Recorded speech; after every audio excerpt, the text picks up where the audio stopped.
What's good, y'all? It's Lars. We are less than 1 day before early access goes out. The last few days, friends of mine have called me crazy. I've just been sitting there in the lab, cooking up builds, cooking up what I think works, what might work, what could work. And I've come to 3 solid concepts that I believe, if there is any decent support for them via uniques, via items, via mechanics working like I suppose they will, relating to PoE 1 and what we've seen from early footage. 3 concepts for the Infernalist that I think you should keep your eyes on and will be the highest potential for this ascendancy going into early access. I'm over the moon with this ascendancy. I love it. I've seen some doubting going around. I've seen some downplaying. I've seen some Infernalist is bait. I don't think it's bait. It's an insane amount of spirit, great defensive tools within its ascendancy, very flexible, very expressive, Hellhound, Hellflame, Demon Form. I love pretty much everything except the crit damage bonus on the far right, and perhaps even the high Infernal Flame gained as added damage. Outside of those 2 nodes, I think everything's super solid and will see play even before any adjustments come through for the Demon Form in early access. And with that in mind, I've made 3 builds that I think stand to be fairly strong, varying depending on how many of their mechanics work as I suppose they will, and certain amounts of life and crit chance and leech that are available to us. Now to start, I want to cover my Spectre Mind Over Matter. As you can see here, in early access, there was a leaked footage. Max 1 energy shield per 8 life was max 1 energy shield per 4 life. This was nerfed. It makes me believe that this is still powerful, but due to the nerf, I was already kind of skeptical about being Hybrid Life ES without any way of really knowing how we're going to solve bleed and poison with reserving over 50% of our life. So I have opted out of Energy Shield, and I will be doing Mind Over Matter if things work as I believe they will. Hits all going to your mana before life means that physical hits won't bleed you until they get to your life, which they'll still have to get through your ES, because I do not plan to shark on ES. I will have some ES investment, Hybrid Life ES,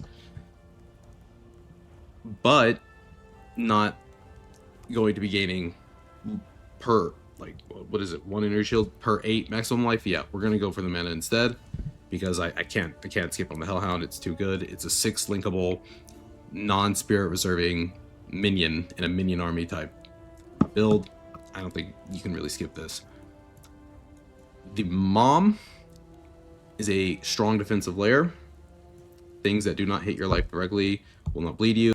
You'll have a decent layer of ES, you'll have a decent layer of life, and most hits will have to go through your mana before they deal damage to either of those directly. That said, there's also a few mechanics within the skills themselves that I think will lend this to be very powerful. So, SRS and Arctic Armor, I pretty much have both of these in every single one of these builds. I think I don't have Arctic Armor in... Nope, they're in all of them.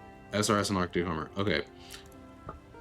SRS, simply by casting a fire skill, you get these minions that will come out and die. I want to use Cast on Minion Death in a lot of setups. It's very powerful. And Essence Harvest will be an insane tool for mana recovery on top of mana recovery rate that we get in the tree. It goes without saying how much we get from gear. That goes without saying the fact that you can't remove a life or mana flask, so you keep the utility, the advantage of having both. This should sustain your mana fairly well, and I would be hard-pressed to believe that this won't feel comfy, even with you using your mana still, so we don't have Hellflame. You have Inspiration on your Eye of Winter, which is your setup skill for pretty much crit weakness. I think I have this in a lot of builds as well. Everything except the build that's focused on the Demon Form. This will apply critical weakness. This is a mechanic that they highlighted would be important with the Malice aura that you could get on Scepters. Instead, you could opt for Discipline. Great defensive layer for your minions. You're getting the crit weakness from Eye of Winter anyways. And Fragility, when you proc Freeze, which these 2 gems help you do with this cold skill, will give you Brittle instead, which is another layer of base crit. So the setup is fairly good for the minion army. You're mainly there debuffing them with this skill, something you don't have to spam, so it really won't eat on your mana too hard. The cast on minion death is a bit more suspect. However, this shouldn't cost too much either, and this is mainly serving the, if you really had to, you could take out all the supports, probably not Spell Echo. This just serves to trigger a fire spell so that you can summon the Raging Spirits so that they can die and feed into your mana pool and your sustain. They will also do significant damage with your minion investment. The crux of this build really comes down to the Spectres. Depending on the Spectres available will pretty much determine how strongly I'm feeling about moving into this build, as this will not be what I'm starting with at launch. I think conceptually this build is the most solid, given the mechanics with Blasphemy. By the way, even if you're not playing minions, this is going to be very strong. 60 Spirit, 2 curses. There's Doridri's Ring. It's unique, gives you an additional curse. 90 Spirit. We'll be using that for flammability eventually, until we get like a ring I can't skip. If there, we'll just drop the curse. If like, there's no way you're dropping like one of those breach rings. It's simply too many stats.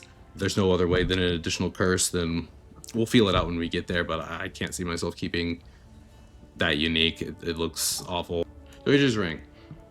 You can apply additional curse.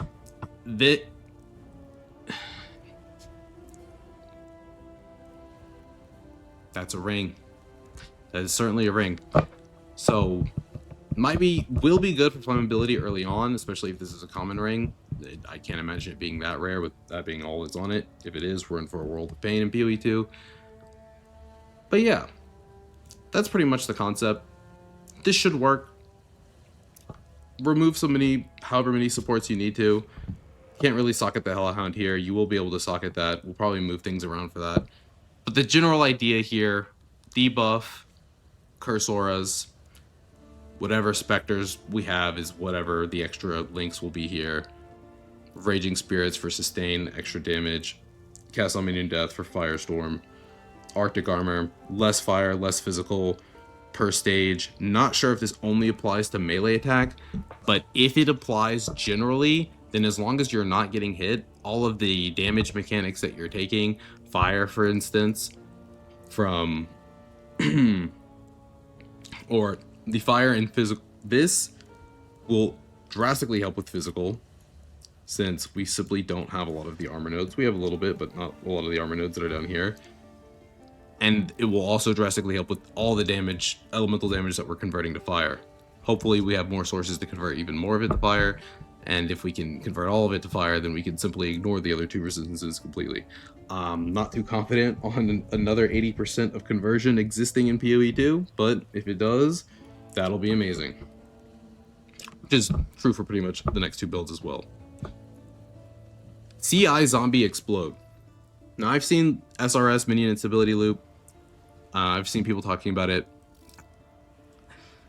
I don't think it's bad to put Minion Instability in Infernal Legion on the Raging Spirits, but I think it is potentially suboptimal depending on how comfy and how much of a well-oiled machine you can turn this gem skill setup into.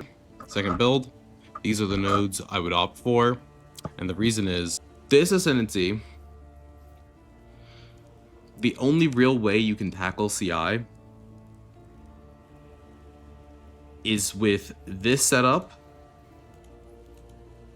One second. This setup or this setup. Now I don't doubt those 2 could work for some builds, but I think they are the weakest 2 options. I believe with all your damage igniting, you will have no issue triggering Ray Zombie, which can be triggered as long as you have a power charge, or there are corpses available. We'll get into the power charge in a second. The same idea applies: crit weakness, fragility, brittle, multi-proj, just filling in a link. This could be inspiration instead. You could just not have a link to reduce the mana cost of Eye of Winter to prevent overcapping Infernal Flame if it really hurts that much, but I don't think it will. At least at the footage that I looked at, I saw them overcapping their flame a lot. Maybe they were all 90 max fire res, but they looked like they weren't that far into the end game. So with 85+% max fire res, I doubt it'll hurt that much. With that said, cast on Ignite, you'll have the zombies, you're raising them, they start dying, your Hellhound maybe dies, your Storm Mages potentially die, and then cast on Minion Death starts triggering. Now when this triggers, Power Offering, spike things on a spike, Bone Spike, and that will get you power charges. Now, once you have power charges, regardless of whether or not you have corpses, you will be summoning zombies. They will be empowered, 100% more damage, 50% more life. Instead of giving these Raging Spirits, which I don't think will have that much life, Infernal Legion, and minion instability, you give the zombies Infernal Legion. 20% of their max life is fire, 5% of their max life is fire per second nearby, minion instability, 7% of their life as fire, damaging just surrounding enemies, last gasp. This could be completely busted. This keeping them alive, I don't think it will keep triggering at 0, their explosions as they're dying. Even if it doesn't, them staying alive with all of those effects continuing, very powerful. If they can be healed back up by the clerics and other sources of regen to above low, and then they can get reduced to low again, which will trigger all of this effect again, that is nuts. I don't know if it'll work like that, but that is potentially insane. And then Perpetual Charge, just a chance to not consume the power charges, will make it more consistent on bosses so that you can summon zombies when you ignite, even without corpses. Cast on Minion Death, also Firestorm, we need this. We need to cast a fire spell in order to trigger the Raging Spirits, because they will, once they start getting triggered by any of our minions dying, they will permanently fuel the cast on Minion Death, which will permanently help fuel the Eye of Winter igniting and the, well, won't help fuel the Eye of Winter, but with this igniting and the Firestorm igniting, we will continuously be doing the raise zombie mechanic, summoning zombies. This loop depends on a few conditionals, depends on how smooth this actually feels to play, but I think it has extremely high potential. It's CI. It honestly, it has the potential to be the golden child of this ascendancy. And it really, any unique that supports this style would be, it would be crazy. We have Grim Feast here. This lets you overcharge your ES, overflow it. You're not getting hit very, very often, so you can take that one big hit when you make a mistake or just to eat something that comes from off screen. Very powerful. Yeah, this is fairly solid. I had to tweak this a little bit. Did it right before I made this video. Looking at it, wasn't happy with it. A lot happier with it now. Same with the Arctic Armor mechanic, as said before. And Skeletal Storm Mage. I've just set them up to try to apply big shocks. This is flexible. Maybe you put Frost Mages here and you change this to just a fire spell. That's what I would do. If I really can't, I really want to greed this critical weakness and the fragility mechanic, but if I can't, I would greed the fragility with Frost Mages, and I would just put some fire spell here and call it a day. Maybe give it a chance to shock. It's, again, just a utility spell simply to get the loops going, to get the mechanics working. And then finally, what I will likely do as my first tree is actually the demon. I know it's kind of reverse of what you would think, like, yo, you need the leech first, you need the regen, you're not going to be able to like sustain it. It's more in-game focused. But because the form replaces your weapon and shield and interferes just generally so with the minion playstyle, I don't think it will be amazing in the late game. And I think, if anything, the only way it's a main staple contender in mid to late game builds is if there's ludicrous amounts of leech available in the tree, and crafting of a good weapon or shield is absurdly difficult. That being said, as long as there's decent amounts of leech, I am fairly confident this will take you pretty far. Just straight going through the axe. Get Pyromantic Pact. You get the Hellhound. I will be taking the Hellhound first, then Pyromantic Pact, and then Demonic Possession.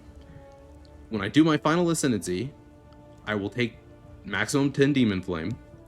And once I have pathed over here, because you can't anoint it, so you have to get fairly high level. Once I have pathed over here and taken this and this, we will change from the Hellhound to Altered Flesh. This is debatable. I could easily just see like, oh, you just use the Demon Form as a cooldown, and you go in and out of it. You hook it up with cooldown support. You'll be able to link anything from your Ascendancy. So, for instance, I was thinking reduced cooldown, Second Wind. You give it... This will ultimately increase its overall cooldown, even with both of these gems maxed. However, with twice as many uses, and maybe it gains 4 or 5 seconds total, you should be able to have nearly 80% uptime if you just go up to 10 to 15 seconds of it and then dip out. You may not need the maximum 10 Demon Flame, and just basically use it as a very powerful cooldown that you have frequent access to. Could definitely see it. I will be trying to just sit in the form. That's what I'll be optimizing for. I'm in softcore. It's probably the only time I can enjoy just playing around with it like that. If I were to use all this in hardcore, it would be no question. You would never even think about that. You're just doing this. You get out of the form when you start ramping it too high, and you take these defensive layers. If there's really high leech, there is multiple variants of this build, of this layout that I've come up with, that allow you to just take blood magic and forgo this altogether, in which case this layout is very strong. Essentially, if you get really good regen, really good leech, like stupid leech, we're going to need some source of elemental or fire damage leech's life. It exists in PoE 1. Hopefully it exists in PoE 2. I could certainly see you just taking blood magic, maybe reducing the supports from here, maybe reducing the supports from here, and just fireballing into a flame wall. Insane cast speed, insane spell damage. The Hellhound sustains you. It's possible, but we don't know how much leech there is. Even if there is a lot of it, we won't have access to it at the start. I think the safer move is something like this. The reason, even though this is the riskiest slash less conceptually sound, and the most prone to being, how good it is varies highly based on what's in the game, is because it offers you the most generic power while leveling. Essentially, the other two, I have no doubt, with even mid-game level gear, as they start to come online, will feel very good. But this lets you take nodes and immediately see the benefit. You don't have to wait for things to come online. It doesn't kind of scuff you if you don't have X, Y, or Z first. You take the Hellhound, you take this to cheap mana, and you take this for a powerful cooldown as you're starting to get into your first maps and you're finishing up the campaign. And you can't really go wrong with those things. And once you start to get decent gear, your first priorities, getting into early maps, lots of fire res, delirium to get your anoints so that you can get the unnatural resilience on a necklace. You'll want a decent necklace so you don't have to replace it very frequently. I personally will be opting for ritual, so we'll have to either trade for delirium oils, or if I'm playing the other two. And that is like the main point, is unless you're going to be target farming Delirium, you're going to not have access to this on the other two builds, because without Unnatural Resilience, I really don't. Speccing into this just kind of feels bad as like a 4th Ascendancy, which is why I won't be doing it until I've gotten enough levels. This should be fairly powerful enough, fairly serviceable enough. The early Waystones, it's just really the least subject to variables. You're not depending on the leech. Maybe you don't spec into the leech nodes. That's the main thing I would say, is as you're traveling here, if you still don't have any source of elemental damage leech's life, you'll opt for the regen nodes that are along the way instead. Some of the damage taken recouped his life here, and stall harder on traveling here. The leech is only recommended to be taken if you can find it on gear. Until then, you are beelining for this and this after you have the most important stuff from over here. And that should be serviceable enough as the first playthrough that I will be doing in early access on the Infernalist. There might be some other minion options, but I do believe this is what I'll be going for at the start. I will quickly gain an idea of how the demon form feels. I will quickly gain an idea of how strong the Hellhound is and what it's socketable with. I'll figure out whether or not its ignite that it puts on things counts as your ignite for the purposes of cast on ignite, which has multiple levels of implications for even other builds. And while along the way, keep my eye out for Spectres that seem promising or potentially very powerful. This would be the easier demon tree that I came up with. I have a few others that are more optimized for a bunch of mechanics that I don't know how they work, so I wasn't comfortable enough with sharing them. As soon as I do, I will either share them or just delete them and pretend they never happened. You have Flame Wall here, Fire Fortress. They showed it in the teasers. Very obviously powerful. Fireball goes into the thing, into the flame wall that makes a circle, explodes outwardly, and it should repeat go through it. I'm not sure if that first projectile will apply its buff going through the flame wall as it explodes to its like baby fireballs, and if they can then get the buff again. If they can, that's insane. I've supported it with concentrated effect. I like the idea of putting this tiny flame wall fire circle on a boss and then shooting the fireball into that circle and it potentially shotgunning with all of the added bonuses from the flame wall. Blasphemy, same as everything else. Always temp chains, always enfeeble, always flammability if you have a third source. Every single one of these trees is getting additional curse up here at the top. And again, cast on minion death mechanics. Ember Fusillade seems like a good pick. Has Unleash for just more throughput fire damage. Minion Pact, good to make use of this. I have a bunch of minions from Skeletal Frost Mages and the Raging Spirits and the Reavers, plus my Hellhound. The Minion Pact's an insane node for just more damage. This might kill a minion or so. Who really cares? You have Skeletal Clerics. I believe I have Faster Revive on the tree here. Recover life on... When your minions are revived, you recover 3% of life. Lots of life recovery mechanics. Lots of leech.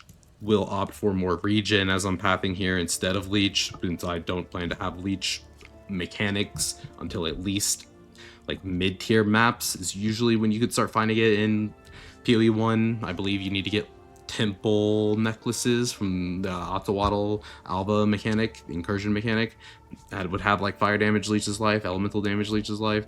If it's the same, you're not going to have something like that till you're in your 70s or 80s. But it should work. You have regen here that you can take instead of these leech nodes. You have to get to heat proofing and you have to get Unnatural Resilience. As soon as you get Unnatural Resilience and you have your 80 max fire res, you can either opt out of this. That's what I will be testing first and seeing how this feels when supported by cooldown supports. If this doesn't feel amazing, or I would rather just sit in this form and the Hellhound is the one that's falling off, then in that case, we will spec out of the Hellhound, and we will opt back for this. I'm pretty confident in the Hellhound. I think it'll be broken, so probably not this, but eventually you do need to go Altered Flesh. It's non-negotiable. If Leech is broken, as I said before, drop this from cheating mana, take Blood Magic, it's right here. I've done it a lot in the other setups that I had for this. I believe in it, but again, it just comes down to whether or not we can find Leech. I can't wait to hop into the game tomorrow on the 6th. I can't wait to test all these things and get that info out there on what I think has the most promise, what is actually working, if all of these were fucking completely capped, if any of these mechanics even worked. It's my first shot at making a build guide, so hopefully it won't be my last. Not really a build guide, but putting out build concepts. I don't have POB, I can't do the whole 30-minute video POB simulator, but browser POB will have to suffice for now. Anyways, take care guys, and I'll see you in the next one.